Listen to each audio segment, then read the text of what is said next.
Hello, SpongeX here, and welcome to another episode of Video Games Worth Taking Your Time with another segment of Banjo Kazooie.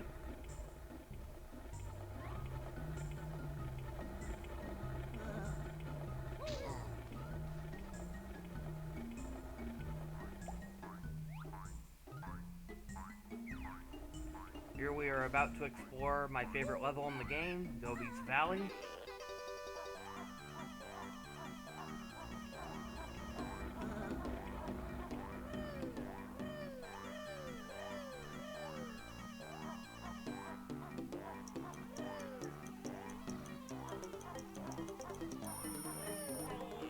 Yeah, if there was ever a remake of this game, I would definitely increase the timer on the waiting boots power-up. I feel like it doesn't give players, like newcomers, a high enough of a chance to get across certain areas without the timer giving up. Same could be said about the running shoes as well. Another power-up in the game that allows you to run faster. And it's especially prominent in this level. There's one segment where it's really hard to complete, like for first time trying.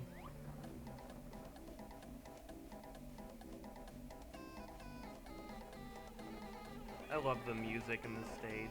The visuals are really cool too. Just got like this really cool desert theme. I find it kind of funny though, like how, despite how it's an Egyptian desert, there's like American cactuses everywhere. I just think that's kind of funny because yeah, there aren't cactuses in Egypt. I'll admit it fooled me as a kid though. This game made me think that there were cactuses in like Egyptian themed deserts. But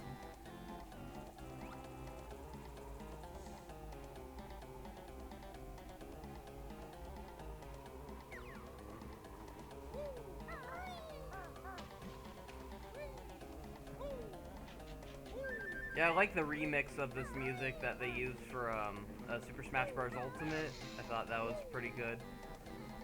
I honestly wasn't a huge fan of the remixes in Super Smash Bros. Though. I thought the music just paled in comparison to how it sounded on the N64. But I'll admit Gobi's Valley actually was well done.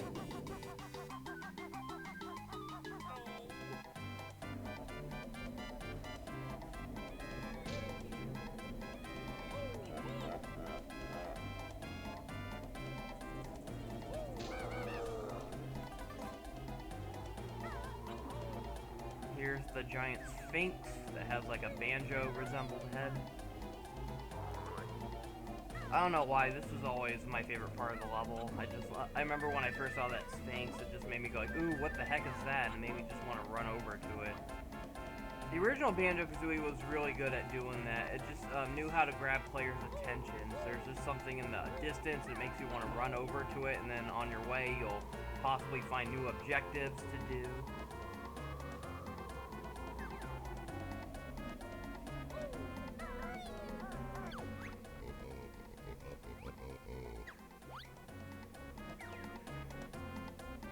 Now, if they ever made a remake, I think one thing that would come in handy is to give the game some kind of aiming controls for when shooting the eggs, kind of like what Banjo Kazooie did.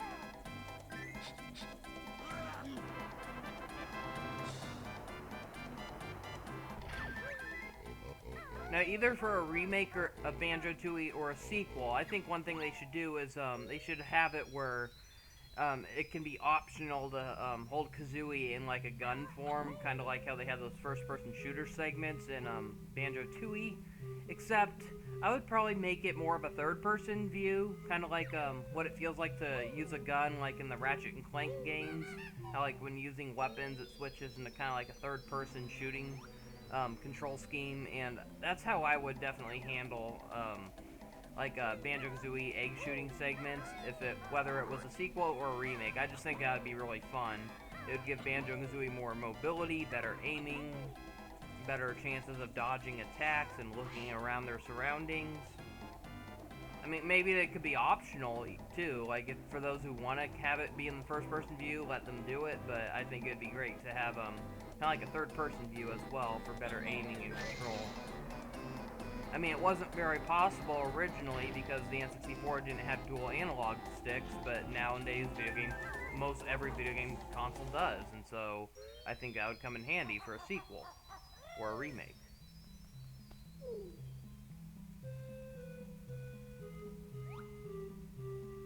there's Toots, the little weird pet thing that appeared in Banjo Tooie. Somehow he went from this guy to becoming the pet of King Jingling. That, or maybe it's just the same creature, but I'll admit, I always wanted to know what the heck was that thing.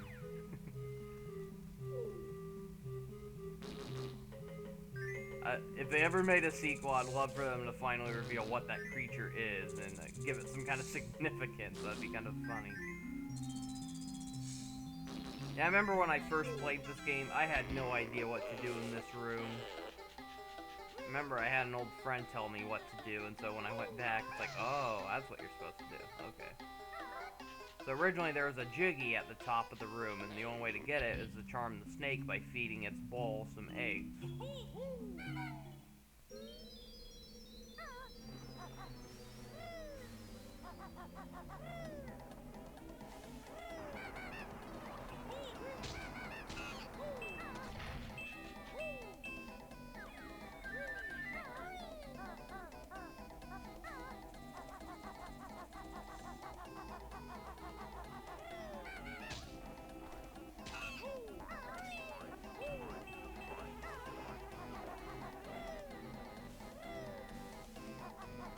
Yeah, this part in particular, if they ever remade this, I would definitely consider they expand the timer during this part.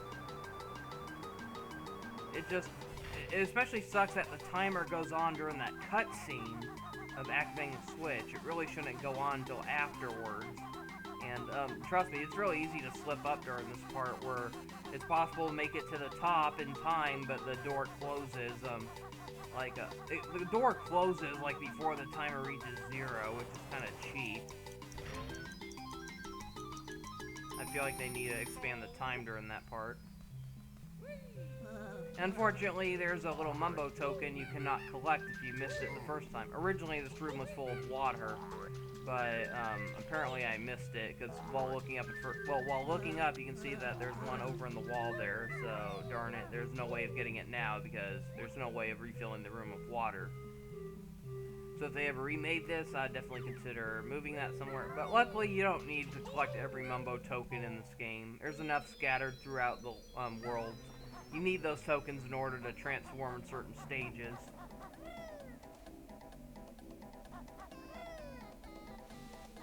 But like I said in a previous video, if they ever remade this game, I'd love to see them expand it.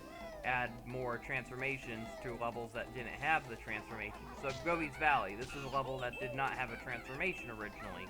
So it leaves you wondering, like, what could Banjo turn into? He could turn into some kind of desert snake, camel. It'd be kind of interesting to see what they could come up with and what kind of challenges they could add.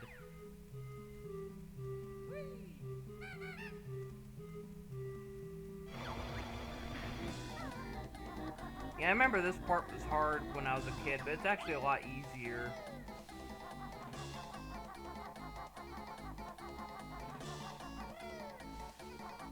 Yeah, I remember thinking this was kind of gruesome as a kid, though. If you fail, a giant spiked ceiling comes crushing down on Banjo.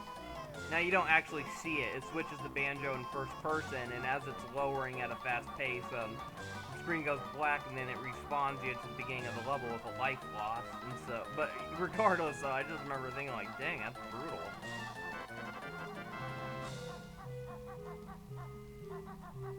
If you go back, it starts again. Jeez.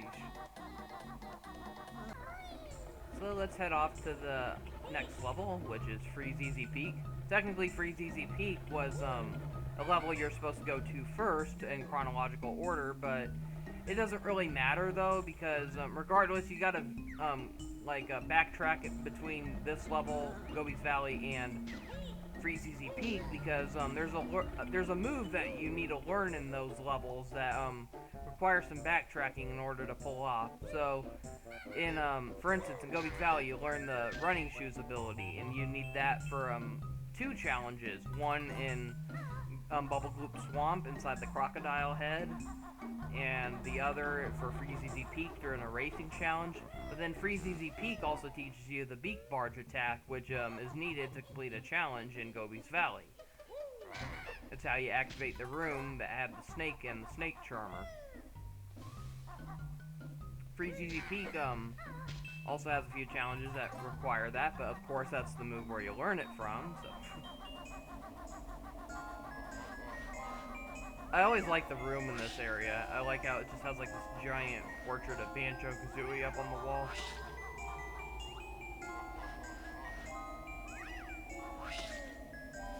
Yeah, Mr. Slushy, or whatever his name is, he's one of the most annoying villains in this game.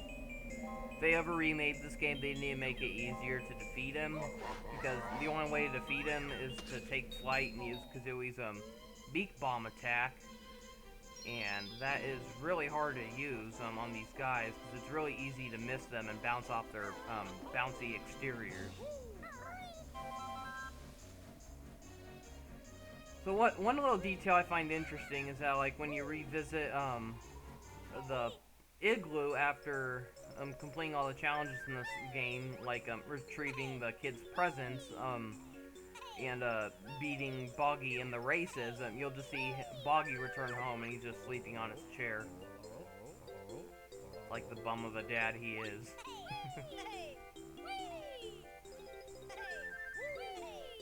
I also like how the music changes. When you first came in here, it was really depressing sounding because the kids are crying that their Christmas presents were missing, and then when you find them and bring them back, it's funny how revisiting this place, everything's more cheery.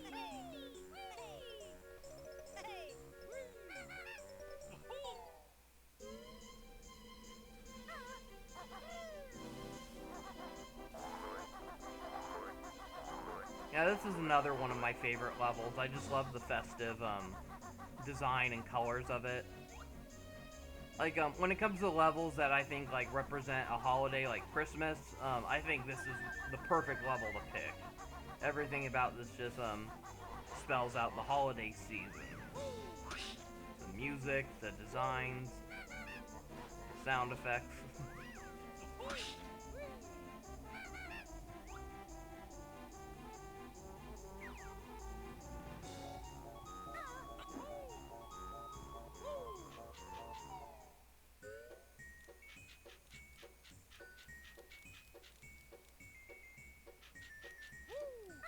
Yeah, I remember being surprised you could actually go inside the Christmas tree. I was not expecting that when I first played this game, but one day I was just randomly climbing up the branch. It's like, what? You can actually go inside it?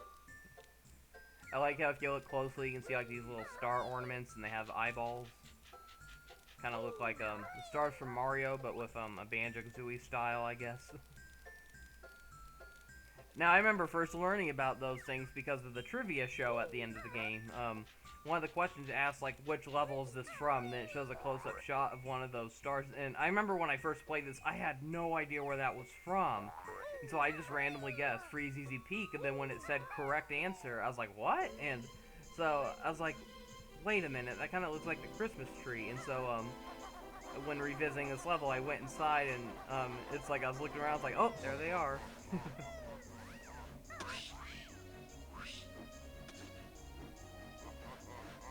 Then in the center of the level, we have the giant snowman.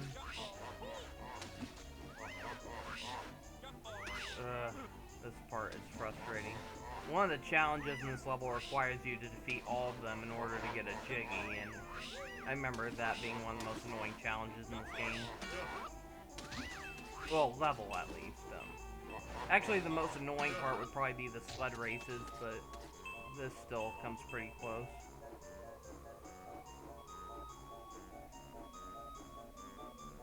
Let's enter the Walrus Cave.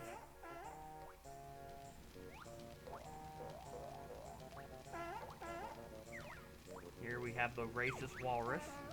I think his name was Waza.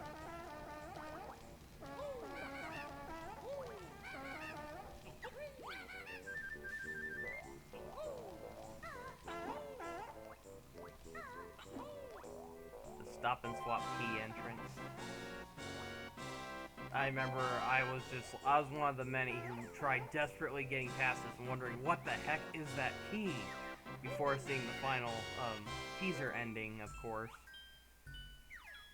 But yeah, it's funny how there was a way to get to it with cheat codes originally, but...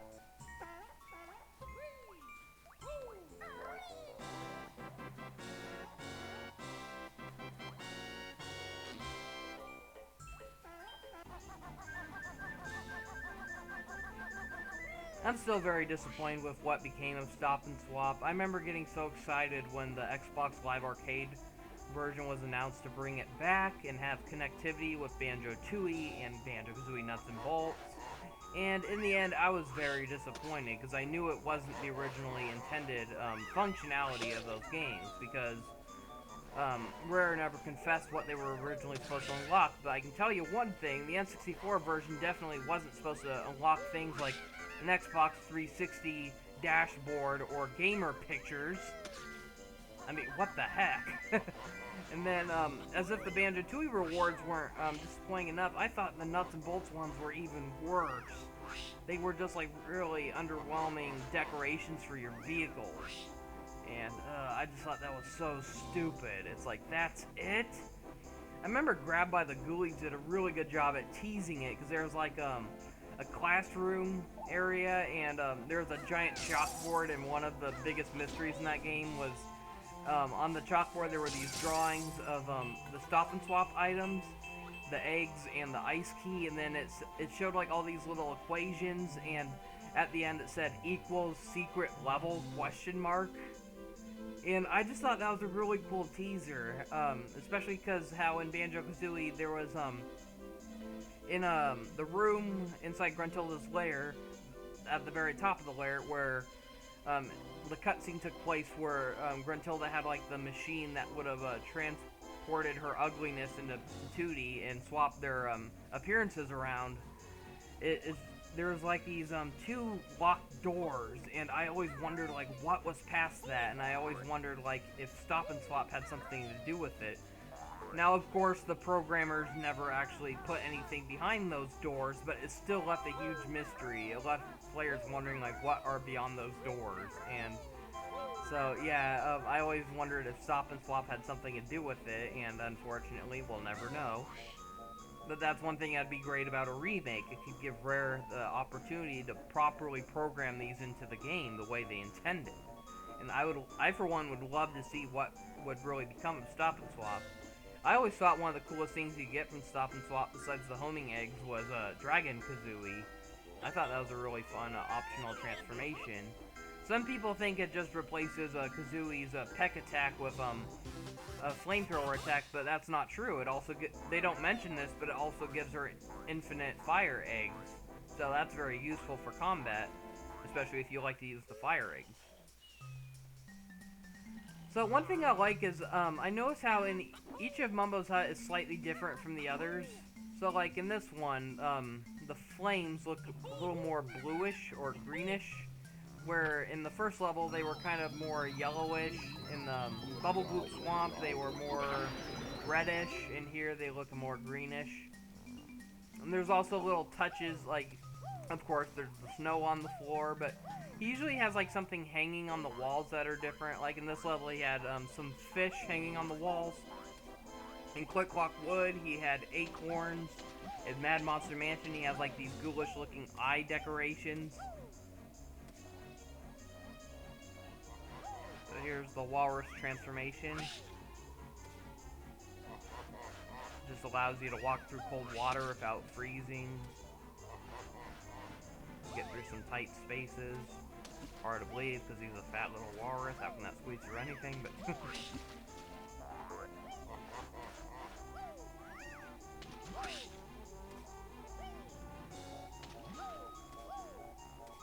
but yeah, in a remake, if they were to ever to do anything more with the walrus, I would definitely give him some kind of like headbutt charge attack. Or heck, maybe have it where he's the way to defeat the snowman.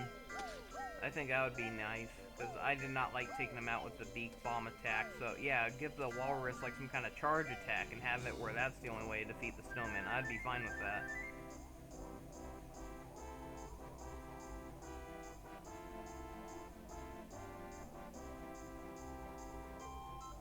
Man, this thing is slow.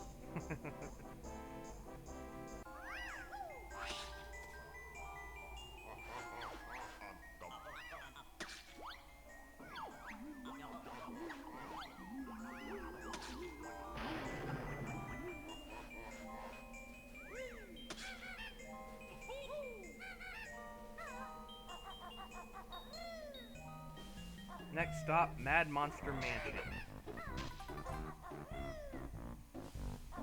So funny thing about these little enemies here, I remember as a kid I always thought they were like some kind of Donkey Kong wannabes. I thought they were like some kind of gorilla, but looking closer it makes you realize that they're actually just like some weird looking men like wearing some kind of hooded cloak. Regardless though, it still kind of resembles like some kind of Donkey Kong design, but it's funny to realize that they're not apes after all. They're just like ugly looking henchmen wearing coats. Mad Monster Mansion, this is another one of my favorite levels.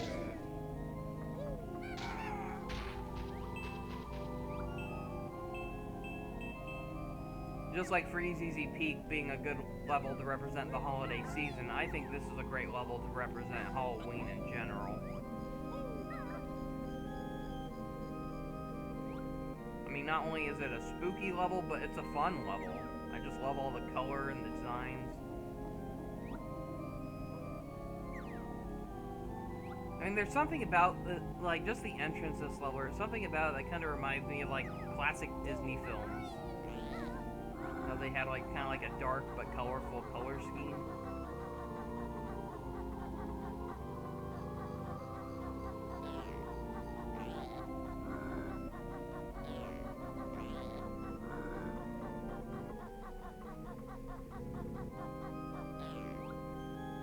And then there's a pumpkin transformation you get into the level, and if you bring it all the way here, which is pretty challenging to do because it's really easy to get hit. That and you have to knock down a gate as Banjo Kazooie first before doing that, otherwise the pumpkin can't get past. But so inside is actually Mumbo.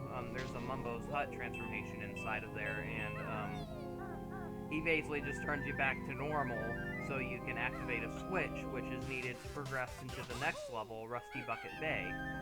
But, so the only way to leave that area is to talk to Mumbo again, have him transform you back into a pumpkin, so you can squeeze back through the small little crack in the door. Yeah, I was surprised I was actually able to figure that out without a guide back then. It took me a while to figure it out, though, but...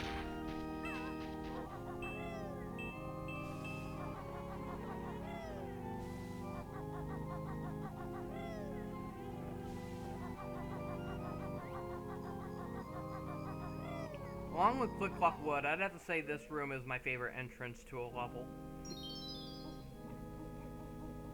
I like how they hid a little Easter egg over here. If you look over, there's like this little gate that prevents you from leaving. It has Gruntilda's face on it. I thought that was kind of cool. Makes it look like there's no escape. Grunty is watching you. The remix of this music in Super Smash Bros. Ultimate was also pretty good. I like the remix of this level, too.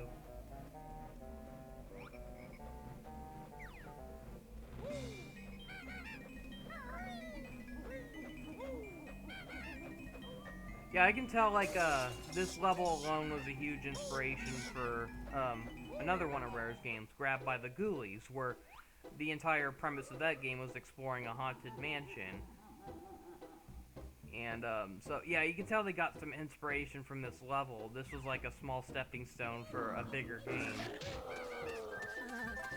I personally like Grabbed by the Ghoulies. It was considered Rare's biggest financial failure, and it had very mixed reviews. I personally thought it was a very fun game, though. I mean, it was repetitive and frustrating at times, but I thought it was really fun overall. And I just loved how the game was just filled with Easter eggs of Banjo Kazooie. I mean, it made sense that it was made by the same team, but... I don't know why, but this was always one of my favorite rooms in Mad Monster Mansion. I just loved how it's just nothing but an oversized dining room. I noticed they changed some of the portraits around, though. Not only did they give them higher resolution, but I remember in the original game, that portrait of Mumbo looked really creepy.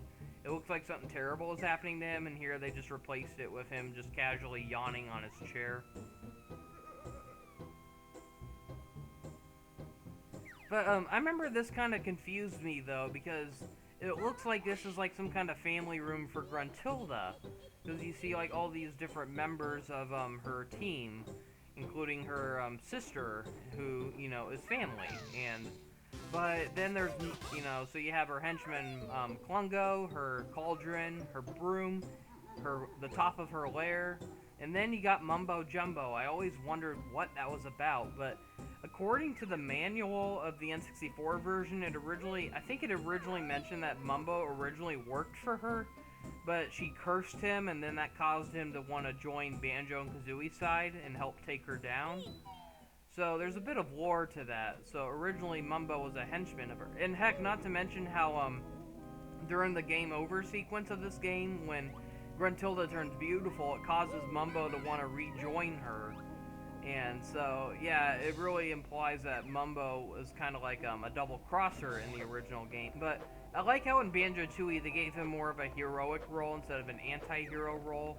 I don't know, maybe some players were mad about that they changed his origin so severely, but I personally didn't mind it. Yeah, I noticed I missed something here while replaying this footage. Underneath that tentacle appears to be a Mumbo token, but I didn't see it while recording this footage. But I'll have to. I don't necessarily have to, but if I ever revisit this level, I'll have to keep that in mind. It's funny how that works sometimes. There are some things you miss when you first play a video game, but then when you're doing commentary or looking through video recordings, all of a sudden you'll notice it. It's different in video games, though. In video games, you're more focused on looking where you're controlling your character. You don't always have enough time to observe, like, your surroundings. But that's kind of what the series is for, though. Video games worth taking your time. I'm here to show you that there are some video games that are worth goofing off in. Because there's some people who try speedrunning through every video game, and it makes it really easy to miss a lot of details. Like this one right here, to the right, that was the original villain intended for Banjo Kazooie back when the game was called Project Dream. Captain Black Eye. And I loved how, like, this left a mystery to me when I first played this game, because I noticed a lot of the portraits were of characters you saw in other levels, or this level in general, and I was always wondering, who is that pirate? And so, yeah, not only was it fun to learn his backstory, but I also loved how he made a cameo appearance in Banjo Tooie as a drunken captain inside of a bar, and I just love how if you keep pestering him, eventually he falls out of his chair, and he eventually starts yammering on about how he once had a dream, but it was taken to him by a bear who kind of looked like you. I thought that was really clever. I mean, the way he said, I once had a dream, and that was a parody of the original game, Project Dream. And then, you know, of course, eventually Banjo became the star of that game. Originally, he was intended to be like a party member, but eventually the creative team just liked his design so much that they decided to make him the main character. And so, yeah, Captain Black Eye once had a dream, but it was taken to him by a bear. That made a lot of sense. And here's an entrance to another one of the stop and swap items. It's in some kind of wine cellar. If I'm not mistaken, it originally had like some kind of date on it that was supposed to be a parody of the date that Rare was founded.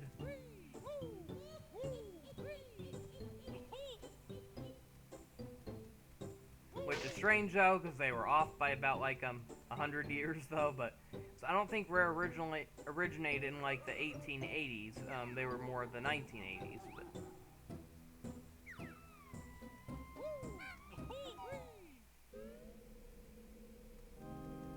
yeah, one thing I love about this level is just how there's just so much to explore. I mean, there's all the different rooms inside the mansion, and then all these other areas, like there's the wine cellar, there's the church, the graveyard, the hedge maze, the well. Now, some rooms aren't too exciting, though. Like, this is kind of a boring room. It's mostly necessary for the pumpkin transformation. You gotta squeeze through some of the cracks to get a Jiggy, but some of the other rooms are really nice, though. Like, I don't know why, but another one of my favorite rooms in this is the bedroom.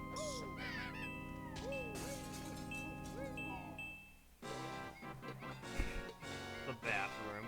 The entrance to one of the stop and swap items.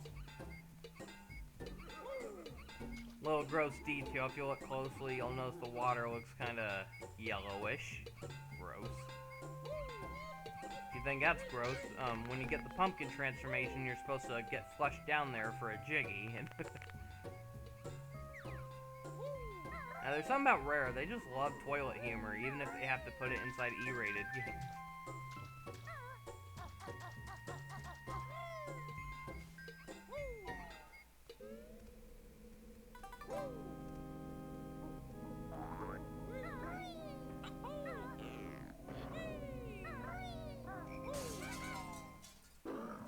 I don't know why, but I always loved this room, the bedroom. I just thought it looked really cool.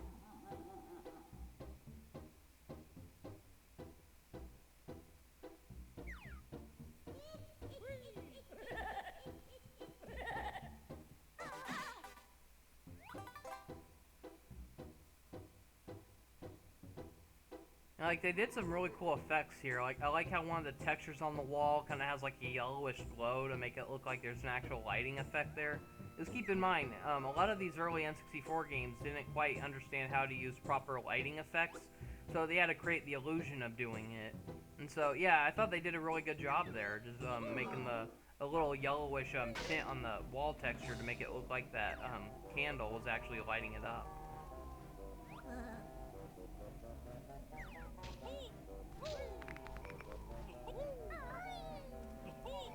So originally there was a little challenge in here where you had to slide around a little glass piece and spell out Banjo and Kazooie's name. But once you revisit this area, there's nothing to it. But you still got that really cool, I don't know what kind of portrait that is, but it's Banjo Kazooie obviously, but what kind of material is that? It looks very ghostly, with like the way the lighting was rippling off of it.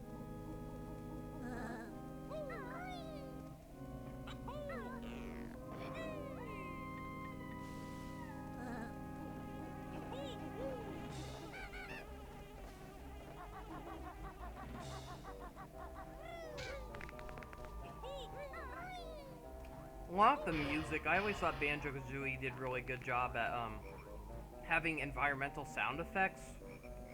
Like when Banjo walks across a certain surface, it will change the sound effect depending on what kind of object he's walking across. So, like when he's walking across that wooden plank, it'll make kind of like a thump thump noise, like he's actually walking across wood. If he's walking across like a rooftop, it'll make like a clatter noise. And I always thought that was really detailed. A lot of video games didn't really do that at the time. They all had just like one simple sound effect for walking across terrain. And I like how this game added different sound effects to different terrain. Ah, darn it. Okay, this confuses me, because after beating the game, Gruntilda no longer talks to you. She originally kept acting like she was spying on Banjo the whole time, so you saw her like blurt out messages like when walking across her lair. So I find it funny how even when you fail this challenge of getting inside the church, she still has like that dialogue that taunts you. That's kind of funny. How is she doing that all the way from underneath that rock I trapped her in? I don't know. It's like Professor Oak from Pokemon. He somehow always knows when you're riding a bike. I remember thinking this room was really creepy at first. Like, there's just something about the music here. It's just really eerie.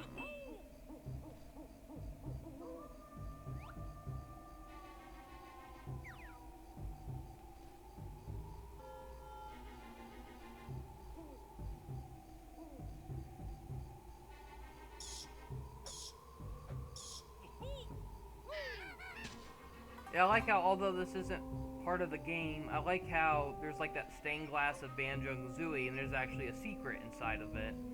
Now, it's not necessary in the game, it's just pretty much useful for restoring inventory, but yeah, you can actually jump through that as if it were one of the magical paintings from Mario 64, and it's just a room full of a bunch of collectibles. Good for if you're low on like a flight, eggs, or gold feathers.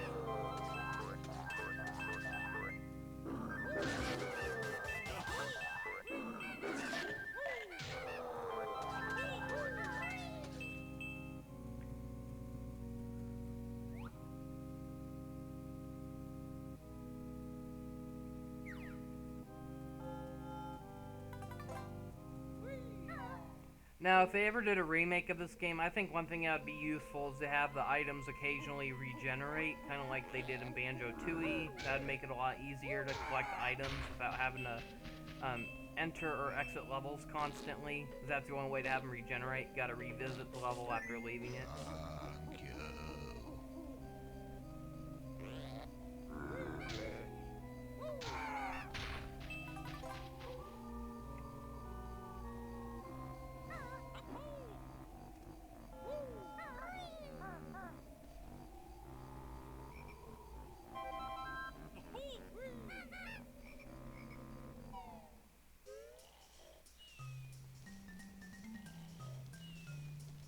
I like the spooky eyeballs you can see hanging on the walls.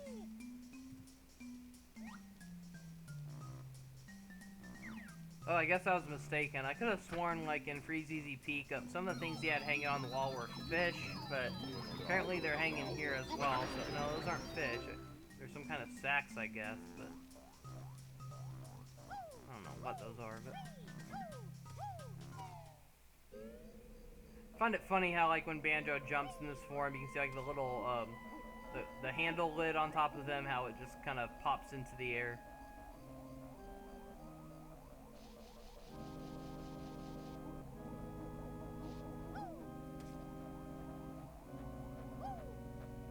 Yeah, I'd say this is probably my least favorite transformation in the game. It just feels the most useless. I mean, it's basically the same thing as the walrus, but I don't know. The walrus at least like had some cool abilities, like being able to walk through cold water. This is just he can crawl through tight spaces. That's it.